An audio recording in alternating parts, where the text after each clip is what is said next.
If you are experiencing issues with quick access not functioning correctly in Windows 11, there are a couple of straightforward troubleshooting steps you can take.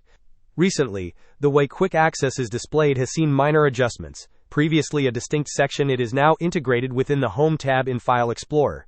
If you are unable to locate it or it appears unresponsive, the first solution involves restarting the Windows Explorer process. To do this, you will need to open the Task Manager. You can find it by searching for Task Manager in the Windows search bar and selecting it from the results.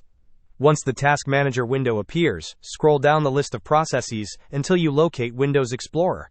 It might be listed under Background Applications. Right-click on the Windows Explorer process and then select the Restart option. This action will refresh the File Explorer and often resolves minor glitches. Alternatively, a full system restart can also resolve this issue. To restart your computer, right-click on the Start button.